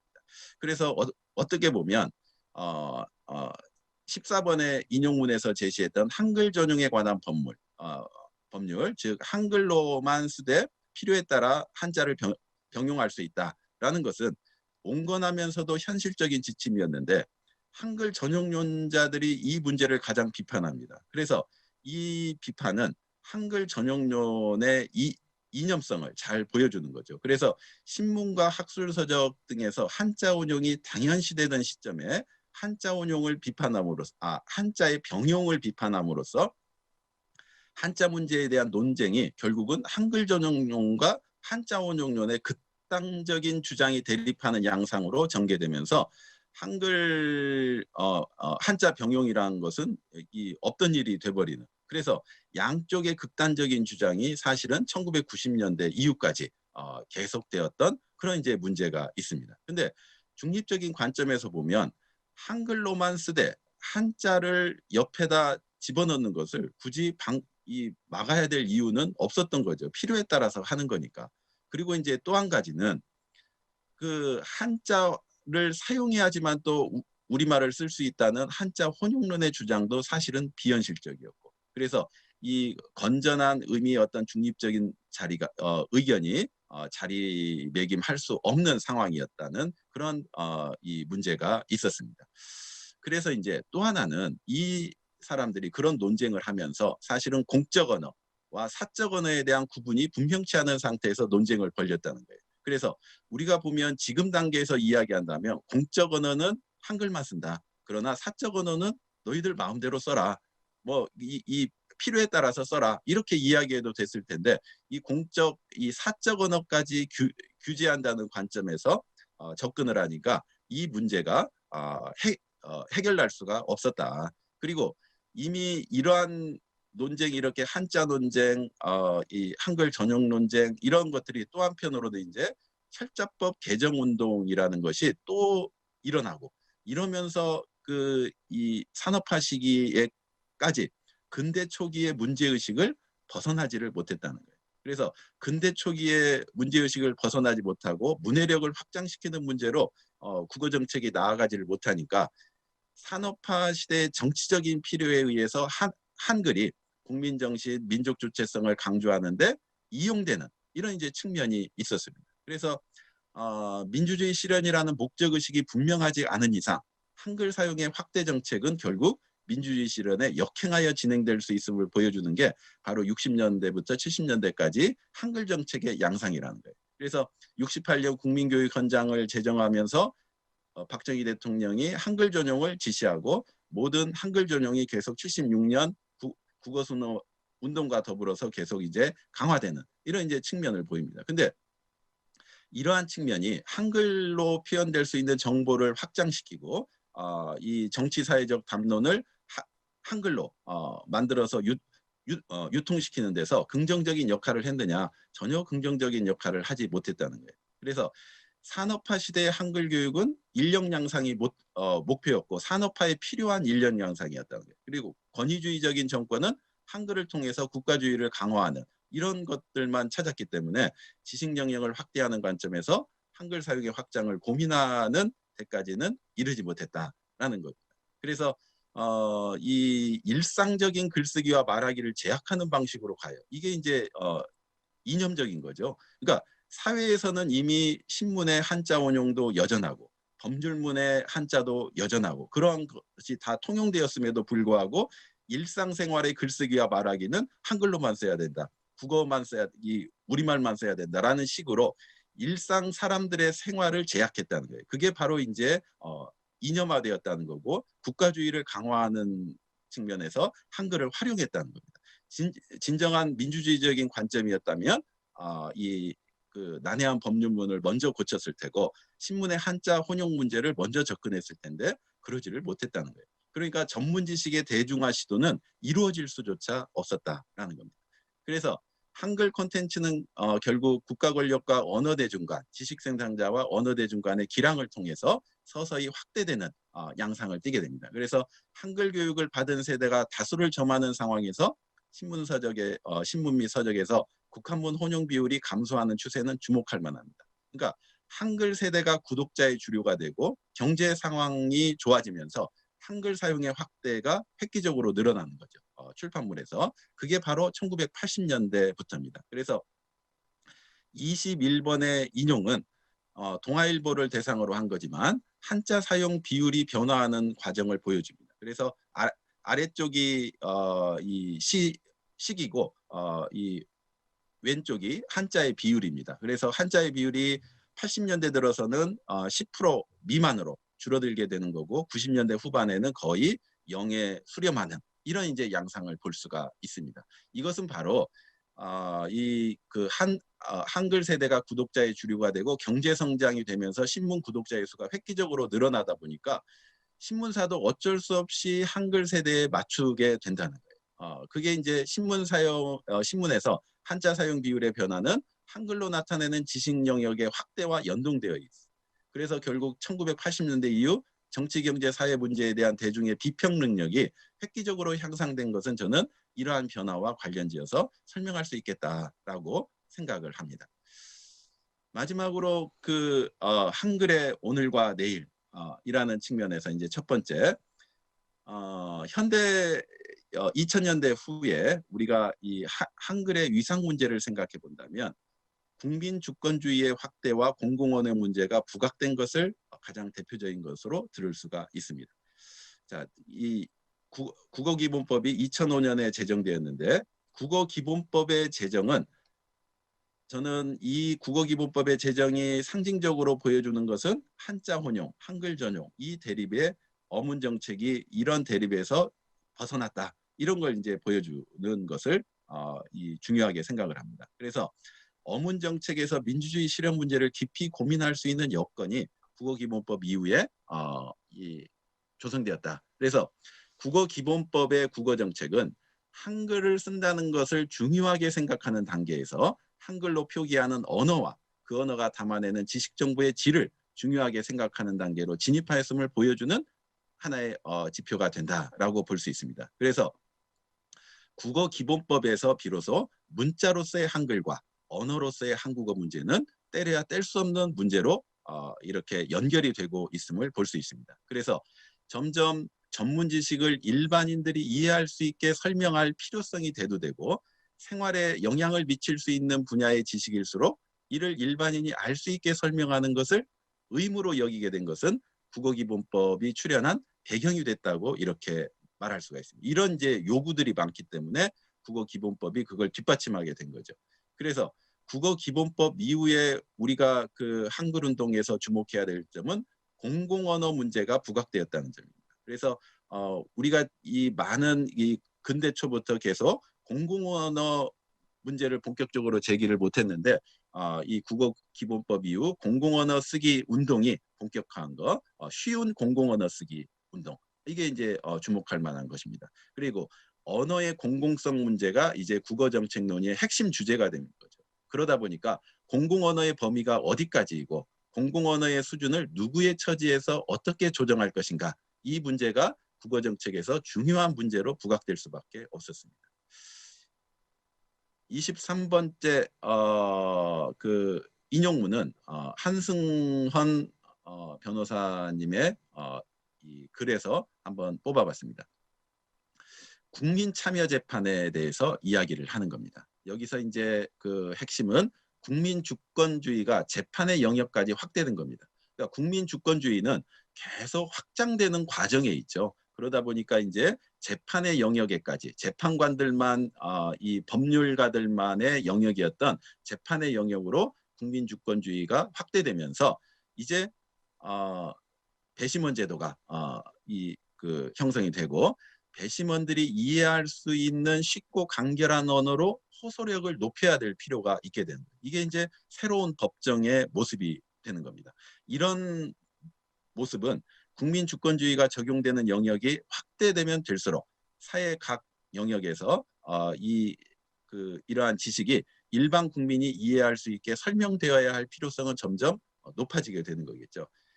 그런데 이러한 점을 쉽게 쓴다는 것, 쉽게 쓴다는 것에 어떤 그 잘못 들어가면 문제는 지식의 수준을 낮추거나 이를 전달하는 언어를 쉽게 하는 차원을 벗어나야 되는데 어떤 측면에서는 대중적인 글쓰기가 지식의 수준을 낮추는 걸로 이해되거나 또는 이제 한자로 쓰지 않고 한글로만 쓰면 된다는가 이런 이제 생각을 하는 사람들이 있게 됩니다. 근데 여기서 새롭게 부각해야 될 부분은 뭐냐? 이 국어기본법에서 거론했던 국민의 창조적 사고력의 증진 이 부분이에요. 이 부분은 곧 언어적 표현력과 이해력을 높이는 문제와 관련이 되는데 저는 이 문제는 민주주의가 심화될수록 중요한 문제가 된다. 이렇게 이제 생각을 합니다. 그래서 사이토 주니치의 책을 보면 담론자원이 공공성의 실질적 접근을 근본적으로 좌우한다고 하면서 전문적 지식과 일상적 지식의 비대칭에 따른 담론자원의 격차를 해소하는 문제를 제기한 바 있습니다. 담론자원의 격차를 해소하는 게 민주주의로 나가는 중요한 고비가 되는 겁니다. 그가 제시하는 방향은 담론자원의 격차에 근거한 지배를 비판적으로 제어하기 위해서는 전문가에게 설명 책임을 부과하는 것, 즉 쉬운 언어로 설명해라 이런 것을 뛰어넘어서 전문적인 지식을 가지고 전문 지식을 비판할 수 있는 대항 담론을 외부에 가지는 것이 필요하다. 그러면 이걸 언어 문제와 관련해 보면 공공언어에서 쉬운 언어 쓰기를 강제하는 것과 더불어 국민들의 국어 사용 능력을 향상시키는 정책이 동시에 이루어져야 한다는 것을 뜻하게 됩니다. 그래서 그 민주주의가 심화될수록 사회적인 갈등이 공론화 과정을 거쳐서 조정되는 빈도가 높아질 겁니다. 그런데 공론화 과정을 통해서 조정되는 빈도가 높아질수록 공공언어의 범위도 넓어지고 한글로 나타내야 하는 지식의 영역에 한계가 없어진다는 거예요. 그래서 이 공공언어의 범위가 넓어진다는 것은 그만큼 모든 사람이 함께 이해해야 할 지식의 영역이 점점 넓어진다는 거예요. 그러면 언어 사용 능력을 향상시키기 위한 활동이 사회적 지원을 통해서 이루어져야 된다. 이렇게 생각을 합니다. 그래서 이건 지금까지는 많은 사람들이 한글 운동을 하는 분들이 쉬운 공공언어 쓰기까지는 접근을 했지만 쉬운 공공언어 쓰기를 통해서 민주적 언어 통제 정책 이게 이루어지는 것은 긍정적이지만 이와 여기에서 한 단계 더 나가야 할 필요가 있겠다. 지금 단계에서는. 그렇다면 그 길은 뭐냐? 언어 교육을 위한 사회적 지원을 강제하는 것. 그러면 언어 교육을 위한 사회적 지원을 강제한다는 것은 교육 자체를 진행하는 것도 성인 교육을 진행하는 것도 그것의 한 부류지만 독서, 책을 읽고 이런 것에 대해서도 사회적으로 지원하는 것. 그래서 독서에 대한 사회적 지원은 경제적인 지원도 있지만 시간적인 지원도 있습니다. 그래서 많은 노동자들이 책을 접할 수 있는 시간이 없는 것은 사실은 읽기 싫어서 그런 면도 있지만 또 한편으로는 읽을 시간이 없다는 거예요. 읽을 시간을 확보해 주는 게 바로 언어 교육을 위한 사회적 지원을 강제하는 것과 관련이 된다는 거예요. 그래서 그런 부분을 좀 더 공공언어 쓰기를 쉽게 한다. 이런 차원에서 한 단계 더 나가서 이런 이 민주적 통제 정책을 언어 교육을 위한 사회적 지원을 강제하는 것으로 확대되는 게 오늘날 국어 정책에서 무엇보다도 생각해야 될 일이 아닐까. 그게 바로 이제 한글의 위상을 높이는 일이기도 합니다. 그래서 이제 그런 부분을 우리가 생각할 필요가 있겠다라는 이야기를 합니다. 그 다음에 이제 세계화 시대에 우리가 한글의 의미에 대해서 좀 더 다른 관점을 가져야 되지 않을까라는 뜻에서 두 번째 이야기를 한번 해봅니다. 그 세계화와 이 한글을 연결지으면 대부분은 전 세계를 대상으로 한 한국어 교육의 확대를 떠올릴 것입니다. 그런데 한글 사용에 대한 민주주의적 관점을 한글의 세계화와 연관지으면 저는 떠오를 문제는 민족주의적인 관점에서 한글을 보는 것을 좀 더 탈피하는 것, 이 문제를 우리가 생각할 필요가 있다는 거예요. 그래서 그것과 관련한 대표적인 사례로 최근 10년 동안에 한글 주권 문제, 이런 문제도 부각이 된 적이 있었고, 한글 수출 문제, 이런 것도 논쟁거리나 화제거리가 된 적이 있었습니다. 근데 이러한 현상을 보면 우리가 한글에 대해서 보는 이 관점이 좀 문제가 있다, 이런 것들을 이제 볼 수 있는데, 이러한 현상은 한글을 우리의 문자라고만 보는 관점에 일정한 조정이 필요함을 보여주는 예가 됩니다. 그래서 24번째 인용문은 중국에서 한글 자판 입력 방식을 표준화하려는데 우리나라에서조차 한글 입력 방식이 표준화되지 않는다면 어떻게 되겠느냐라는 문제를 지적하는 전자신문의 이 기사문입니다. 그런데 이 기사를 쓰면서 이 기사문에 한글 공정이라는 이야기가 나와요. 그래서 중국의 한글 정책을 동북 공정을 연상시키는 한글 공정으로, 그리고 중국의 한글 자판 표준화 정책을 문화적 침략으로 규정하면서 한글 주권 훼손, 이런 이야기를 합니다. 그런데 이 문제에 접근하기 전에 우리가 알아야 될 것은 중국의 소수민족 문자에 대한 정보화 사업은 중국 어문 정책의 일환이라는 거예요. 그리고 중국은 한어를 공통어로 삼지만 소수민족 자치구의 민족어를 자치주의 공용어로 채택하는 복합국어 정책을 실시하고 있다. 그렇다면은 소수민족어의 정보화는 당연한 흐름이라는 거예요. 근데 오히려 중국이 한글을 정보화 계획에서 제외했다면 더 큰 문제겠죠. 중국 내에서 사는 조선족들의 문화적 위상은 내려갈 수밖에 없다. 그러면 이 부분에서 우리가 생각해야 될 것은 뭐냐. 문자의 주인은 결국 그 문자를 도입해서 자신의 언어를 표기하는 사람이라. 한글이 우리 것이기 때문에 남들은 그렇게 맘대로 정부와 이 정책을 추진할 수 없어. 이렇게 생각하면 안 된다는 거예요. 그리고 이제 한글 수출이라는 문제도 마찬가지입니다. 한글 수출은 확대한다는 점에서 앞선 것과 좀 다른 관점인 것 같지만 어차피 한글은 우리 것, 민족주의적인 시각이 강화됐다는 점은 마찬가지라는 거예요. 그래서 25번째 예와 같은 경우에는 찌아찌아족의 한글을 공식 문자로 지정했다라는 기사, 한글 수출, 이런 기사가 사실은 오류다라는 것을 지적한 내용입니다. 결국 이제 인도네시아는 로마자가 공식 문자예요. 로마자가 공식 문자라는 것은 인도네시아뿐만 아니라 인도네시아 각 소수민족어 역시 로마자로 표기한다는 것을 의미합니다.